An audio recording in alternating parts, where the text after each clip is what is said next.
Thank you Jesus. ये जो विषय है, क्या भविष्य में तीसरा मंदिर बनेगा या बांधा जाएगा? आपने सुना है ना कि तीसरा मंदिर बांधा जाएगा, सब कुछ तैयार है यरूशलेम में। हाँ, म्यूजियम में सब रेडी है चीजें तीसरा मंदिर बांधने के लिए। हाँ, मुझे भी पता है, मुझे भी पता है। और दो लाल बछड़े हर बार न्यूज में दिखाते हैं, इंटरनेट में वीडियो में देख सकते हैं, लाल बछड़ा रेडी हो चुका है। रेड हाइपर कहते हैं काटने के लिए, है ना, जो व्यवस्था में बताए गए सब रेडी है। कितना उत्सुक है लोग, खास करके मसीह लोग बहुत उत्सुक है। यहूदी लोगों से ज्यादा उत्सुक मसीह लोग है कि तीसरा मंदिर बांधा जाएगा, एंटी क्राइस्ट आएगा, उससे पहले रैप्चर होगा, क्या क्या। ओके, देखो यीशु मसीह ने क्या कहा, पढ़ते हैं हम। अगर आप लोग पढ़ते तो बहुत अच्छी बात है। यूहन्ना 2:19 से 22 तक प्लीज पढ़िए। यीशु ने उनको उत्तर दिया, इस मंदिर को ढा दो और मैं इसे 3 दिन में खड़ा कर दूंगा। यहूदियों ने कहा, इस मंदिर के बनाने में 46 वर्ष लगे हैं और क्या तू उसे 3 दिन में खड़ा कर देगा? परंतु उसने अपने देह के मंदिर के विषय में कहा था। अतः जब वह मुर्दों में से जी उठा तो उसके चेलों को स्मरण आया कि उसने यह कहा था, और उन्होंने पवित्र शास्त्र और उस वचन को जो यीशु ने कहा था प्रतीति की। ओके, देखो यीशु ने उनको उत्तर दिया, इस मंदिर को ढा दो। कौन सा मंदिर? जो यीशु के समय में प्रेजेंट था ना, उस समय जो था वहां पर मंदिर, जो सेकंड मंदिर कहा जाता है, जो हेरोद राजा के समय में दूसरी बार उसको रिबिल्ड किया गया था। पहला मंदिर सोलोमन राजा के समय में बांधा गया था, राइट। सो दूसरा मंदिर को देखकर यीशु मसीह कह रहे हैं, इसको ढा दो, यानी कि मिटा दो इसको, डिस्ट्रॉय दिस टेम्पल। क्यों? और मैं इसे 3 दिन में खड़ा कर दूंगा। ये सुनकर यहूदी लोग बहुत गुस्सा हो गए। बोलते हैं कि इस मंदिर के बनाने में 46 वर्ष लग गए। ये फिजिकल मंदिर है ना, जो हाथों से बांधा था। 46 वर्ष लग गए, और क्या तू उसे 3 दिन में खड़ा कर देगा? सवाल करते, गुस्सा हो गए। तब यीशु मसीह कहते हैं, परंतु उसने अपने देह के मंदिर, देह का मंदिर मतलब हम लोग, कलीसिया, राइट, के विषय में कहा था। जब यीशु मसीह मरकर तीसरे दिन जी उठे, जिन्होंने उनके ऊपर विश्वास किया उन सभी को अपने तरफ खींच लिया, अपने बच्चा या अपना कलीसिया बनाया, अपना चेले बनाया, अपने संत बनाया, अपने मित्र बनाया, सब कुछ बनाया। वो है कलीसिया, वो है हम लोग। हम है यीशु मसीह का मंदिर, वो पता है हम लोग, है ना। बाद में 22 में एक बात लिखा है, जब वो मुर्दों में से जी उठा तो उसके चेलों को स्मरण आया कि उसने ये क्या कहा था, और उन्होंने पवित्र शास्त्र और उस वचन की जो यीशु ने कहा था प्रतीति की। उन्होंने विश्वास किया। आज बहुत लोगों को ये बात तो विश्वास नहीं हो रहा है कि कौन सा मंदिर यीशु मसीह ने बांधा है। जानते हैं तो भी अनजान होकर बैठे हैं। यही देखो नीचे लिखा है, मैंने ग्रीन में अंडरलाइन किया है। चेलों ने प्रतीति की, विश्वास किया कि यीशु मसीह ने तीसरा मंदिर बांधने का वादा किया था, और यीशु मसीह ने बांधा। और उस दिन से लेकर आज तक वो बांधा ही, उसके ऊपर ऊपर बनते जा रहा है। 2000 साल से थर्ड टेम्पल बांधा जा रहा है। वो है यीशु मसीह ने बांधते हुए आया हुआ टेम्पल, आत्मिक टेम्पल, यानी कि चर्च कह सकते हैं। चलो आगे देखते हैं। देखो, पुराना टेम्पल जो था, यीशु मसीह ने क्या क्या क्या क्या उसको कहा, यरूशलेम यरूशलेम, हे भविष्यद्वक्ताओं को मार डालता है, और जो तेरे पास भेजे गए उन पर पथराव करता है। कितनी ही बार मैंने चाहा कि जैसे मुर्गी अपने बच्चों को अपने पंखों के नीचे इकट्ठा करती है, वैसे ही मैं भी तेरे बालकों को इकट्ठा कर लूं, लेकिन तूने ना चाहा, परंतु तुमने ना चाहा। देखो, तुम्हारा घर तुम्हारे लिए उजाड़ छोड़ा जाता है। मैं हमने पढ़ा है वचन को थोड़ी देर पहले। हाँ, इसका मतलब ये जो तुम लोग देख रहे टेम्पल जो हाथ से बांधा है, उसको ढा दिया जाएगा बोल के यीशु मसीह यहाँ पर भविष्यवाणी कर रहा है। उसके बाद मत्ती 24:1-3 में बोलते हैं कि इस मंदिर तुम जो देख रहे हैं, उससे सच कहता हूं कि पत्थर के ऊपर पत्थर ना छूटेगा जो ढा ना जाएगा, मतलब मिठा जाएगा। फिर कहते हैं जब यीशु मसीह क्रूस पर मारे गए तब क्या हुआ, मंदिर का पर्दा ऊपर से नीचे तक फाड़कर दो टुकड़े हो गए। तो यीशु मसीह ने आधा काम कर लिया था। उसके बाद क्या हुआ, यीशु मसीह का वचन कहता है यीशु मसीह व्यवस्था का अंत है, मतलब मंदिर से कोई लेन देन नहीं था उस दिन से लेकर। उसके बाद क्या हुआ, कलीसिया को पता था, या आज भी पता है कि आप ही बताओ, हम लोग को पता है कि थर्ड टेम्पल हम है, यीशु मसीह ने हमको बांधा है, राइट। तो हमारे अंदर आके कैसा वो बैठ सकता है, हम कैसा छोड़ेंगे उसको जो सच को जानता है ना, नहीं छोड़ेंगे। ठीक है, आगे देखो लूक 21:20 में भी ये कहा, जब तुम यरूशलेम को सेनाओं से घिरा हुआ देखो तो जान लेना कि उसका उजड़ जाना निकट है ना। ये बात 70 ईस्वी में पूरा हो गया। मतलब जो फिजिकल मंदिर था यरूशलेम में वो मिट गई, पूरी रीति से नाश हो गई, आज तक अन्य जातियों का हाथ में फंसा हुआ है, राइट। चलो आगे देखते हैं, मैं थोड़ा शॉर्ट कर रहा हूं, ठीक है। प्रेरितों के काम 7:38 में ऐसा लिखे, परंतु परम प्रधान हाथ के बनाए घरों में नहीं रहता, जैसा कि भविष्यद्वक्ता ने कहा। ये कहाँ का, प्रेरितों ने कह दिया कि इसके बाद हाथ से बनाया हुआ जो यरूशलेम का मंदिर है उसमें कभी परमेश्वर नहीं रहता, ना किसी और मंदिर में नहीं रहेगा। आखिर तक ये क्लियर हो गया।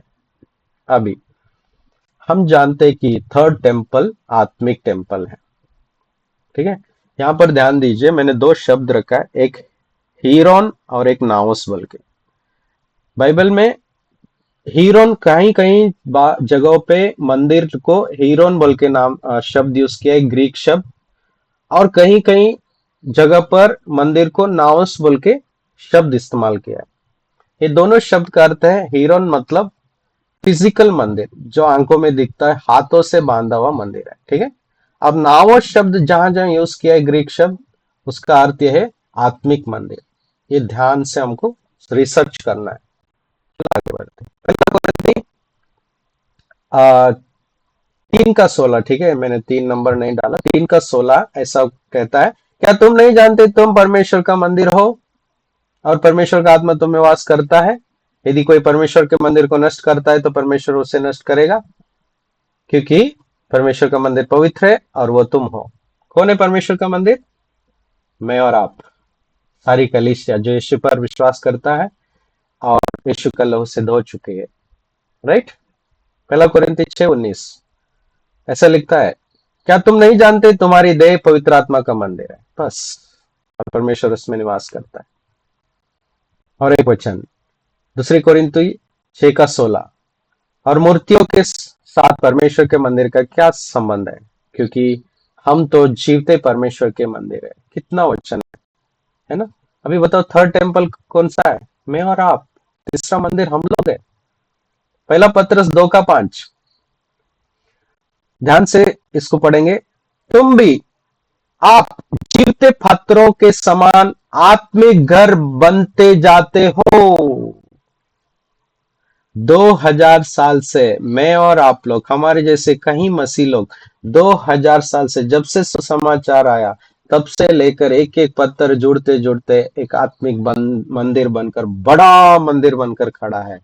तो अब बताओ, कलीसिया ही तीसरा मंदिर है, आत्मिक मंदिर है। समझ पा रहे हो आप लोग, कलीसिया ही तीसरा मंदिर है। अभी देखो प्रकाशित वाक्य में मंदिर के बारे में बताया गया, और ये पढ़ते हैं, फिर मुझे नापने के लिए एक सरकंडा दिया गया और किसी ने कहा, उठ परमेश्वर के मंदिर देखो। ये नाओस, नाओस मतलब आत्मिक मंदिर के बारे में, इधर कोई फिजिकल मंदिर नहीं है। और जो प्री ट्रिबुलेशन रैप्चर थ्योरी सिखाने वाले कहते हैं कि ये फिजिकल मंदिर है, यरूशलेम में होगा। पढ़ते हैं इसको थोड़ा सा। और वेदी मतलब मंदिर में रहने वाला वेदी, और उसमें उपासना करने वालों को नाप ले, पर मंदिर के बाहर का आंगन छोड़ दे, उसे मत नाप, क्योंकि वो अन्य जातियों के लिए दिया गया है और वे पवित्र नगर है। पवित्र नगर कौन सा है, यरूशलेम, ठीक है। अभी हम सोच सकते हैं यरूशलेम मतलब इज़राइल में रहने वाला यरूशलेम है या आत्मिक यरूशलेम है। अगर ये समझ लिए तो हमको ये पहला वचन समझ में आता है कि ये परमेश्वर का मंदिर यानी कि आत्मिक मंदिर, फिजिकल मंदिर नहीं। क्योंकि ये पवित्र नगर क्या है, आगे धीरे धीरे देखते हैं। पवित्र नगर को 42 महीने तक रोने की अधिकार दिया। अभी बताओ, ये 42 महीने मतलब 1260 साल, ठीक है। अभी बताओ यरूशलेम में 1260 साल से यानी कि 538 से 1798 तक जो मसीह विरोधी का राज्य चला, कहीं तो मंदिर था क्या रोने के लिए? वो तो पहला ही रोंद गया था, कभी 70वीं ईस्वी में खत्म हो गया था।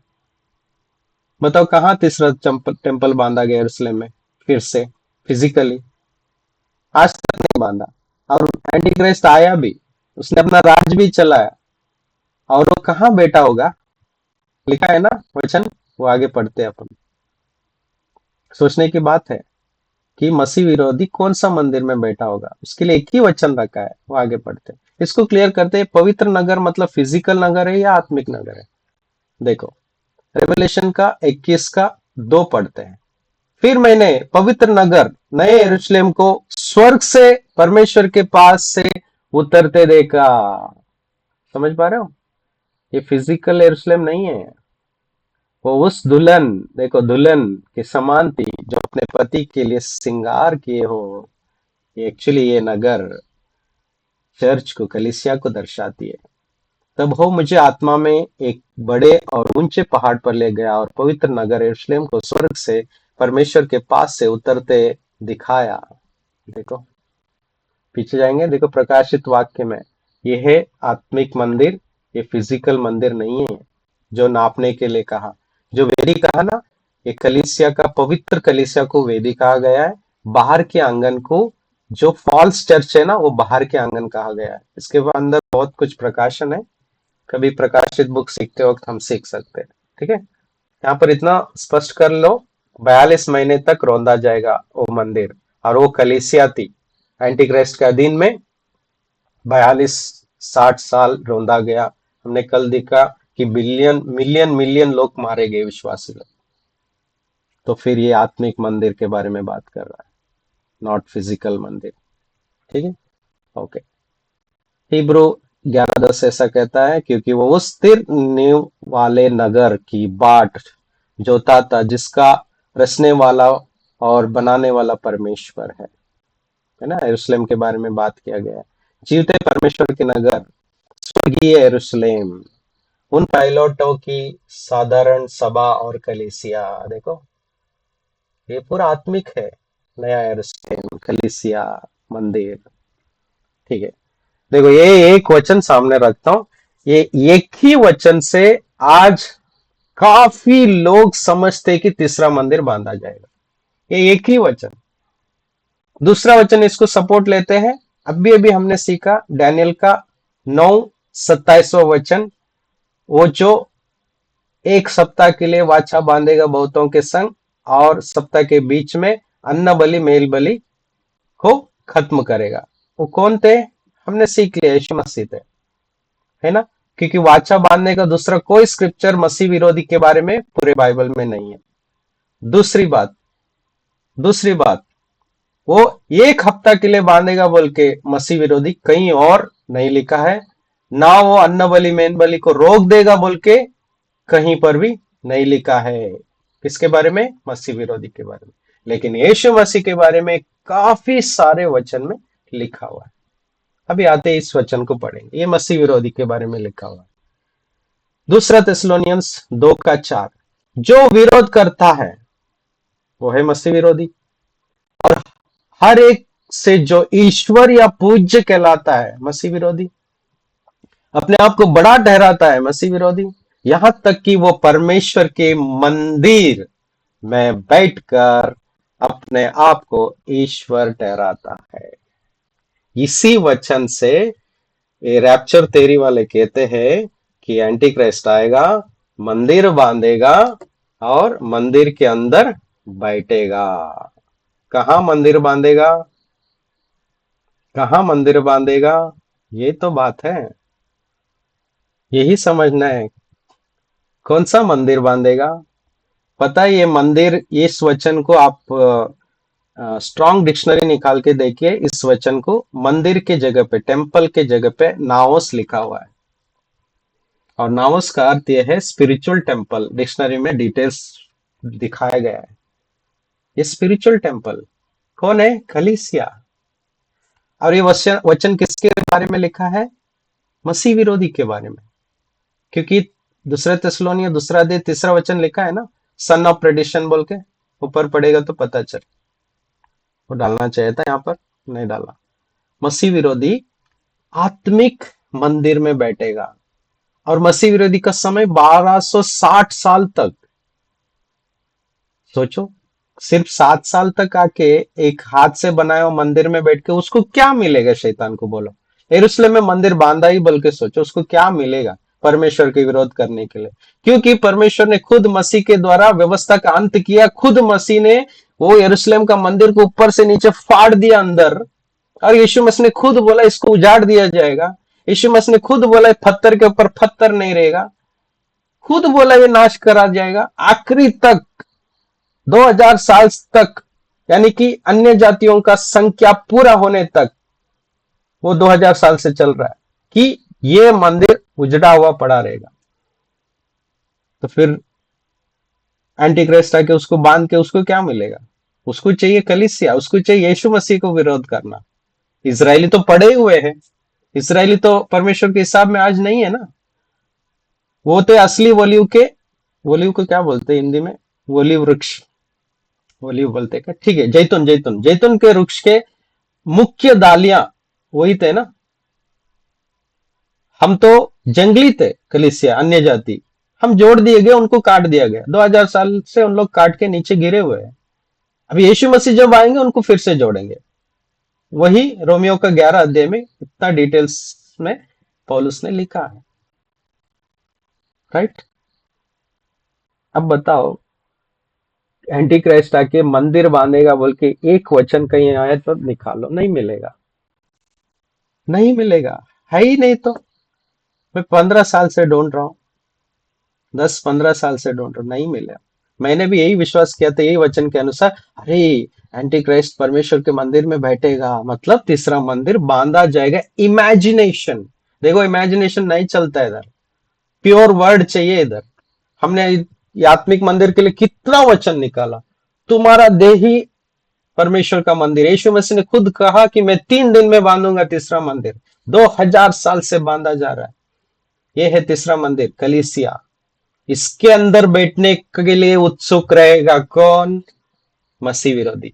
आपको मैं याद दिला तो कल का टीचिंग में क्या किया वेटिकन सिटी और वो एंटीक्राइस्ट सिस्टम ने? दुनिया को फंसाया और मसीहत को गंदा कर दिया, आइडल्स को घुसाया, वचन को मिलावटी किया। आज दुनिया में सबसे ज्यादा मसीह लोग कौन है? रोमन कैथलिक और उसके साथ जुड़े हुए और कई सारे कलीसिया, सब मसीह विरोधी के अधीन में आके उसका मोहर लेके जी रहे हैं ना। मसीह विरोधी का मोहर उनके ऊपर छापा हुआ है, नंबर नहीं है उसका, मार्क है वो। क्या मार्क है? कि मसीह ने जो विरोध किया यीशु मसीह का वचन को, वही विश्वास कर कर आज मूर्तियों की पूजा कर रहे मसीह लोग। कौन से मसीह लोग? मैं सच्चे मसीह लोगों के बारे में नहीं बोल रहा हूं। दुनिया में सबसे ज्यादा नंबर, मेजॉरिटी, मैक्सिमम मसीह लोग मसीह विरोधी के हाथ में है, जो आइडल वर्शिप करते हैं, जो वचन को गलत समझते हैं, है ना। पाप में साथ, पाप और चर्च साथ में, मतलब विश्वास का जीवन साथ में जीते हैं, वो है मसीह विरोधी के लोग। रेवलेशन चैप्टर 17 में जो लिखा है, वो व्यभिचारी स्त्री वही है कलीसिया जो आज इस पृथ्वी पर है, आज भी जो अविश्वास में जी रही है। कलीसिया का नाम मसीह का नाम है लेकिन मसीह नहीं है। वही है व्यभिचारी स्त्री, वही है कलीसिया। और रेवलेशन 18:4 में कहता है प्रभु, उनसे बाहर निकल, निकल उनसे बाहर। ब्रदर पढ़िए वो वचन आपके बाइबल से, यहां पर नहीं है। प्रकाशित वाक्य 18 वचन 4।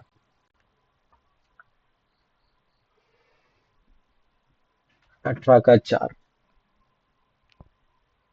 जिस मंदिर में मसीह विरोधी कई सालों से बैठा हुआ है, वो है फॉल्स चर्च। हाँ। फिर मैंने स्वर्ग से एक हम्म, और शब्द सुना, हम्म, हे मेरे लोगों, उसमें से निकल आओ कि तुम उसके पापों में भागी न हो और उसकी विपत्तियों में से कोई तुम पर आ न पड़े। बस बस बस बस, समझ पा रहे हो? वो है कलीसिया जिसके अंदर मसीह विरोधी बैठा हुआ है कई सालों से। कौन सा है वो मंदिर? False church. जितने भी फॉल्स चर्च है उसके अंदर वो भी प्रभु यीशु पर ही विश्वास किए ना। जो क्रिश्चियन कहते हैं वो यीशु के लोग हैं ना। उनके अंदर कौन बैठा है? मसीह विरोधी बैठा है। सब मसीह विरोधी के काम चलता है, मूर्ति पूजा, वचन को तोड़ना, पाप करना। अंडरस्टैंड? समझ पा रहे हो? ये है सच्चाई। इसका मतलब थर्ड टेम्पल मतलब आत्मिक टेम्पल है, वो है कलीसिया। उसमें कोई डाउट नहीं है। आप रिसर्च कीजिए। मसीह विरोधी के लिए कोई वचन नहीं रखा है कि वो फिजिकल टेम्पल बांधेगा, नहीं है। ये है ये विषय यहाँ पर एंड। ओके, प्रभु को धन्यवाद। हम लोगों ने ये सारे विषय कवर किया। मैं यहाँ पर रोकता हूँ, थोड़ी बहुत समय हम लोग वचन को डिस्कस करते हैं, क्वेश्चन आंसर। इसके रिलेटेड कुछ वचन है तो क्विकली पूछ लीजिए, ये दो सब्जेक्ट के ऊपर। सवाल थे पास्टर जी, लेकिन आपने जी। इतने अच्छी तरीके से बताया, हाँ। जिसके ऊपर मैं भी विश्वास करता था कि ये ऐसे ही है, लेकिन आप हाँ। बार बार बताते रहे कि कुछ लोग वचन को ऐसे समझते हैं, लेकिन ऐसा है नहीं। राइट। तो मुझे सुन के बहुत अच्छा लगा। अभी यहाँ से नए तरीके से बाइबल पढ़ने के लिए एक शुरुआत हो गई मेरी। प्रभु को धन्यवाद। धन्यवाद प्रभु को। यस यस ब्रदर जी। ओके, मैं इस टीचिंग को यहाँ पर रोकता हूँ। ठीक है, सारी महिमा प्रभु को मिले, यीशु मसीह के नाम से। आमीन।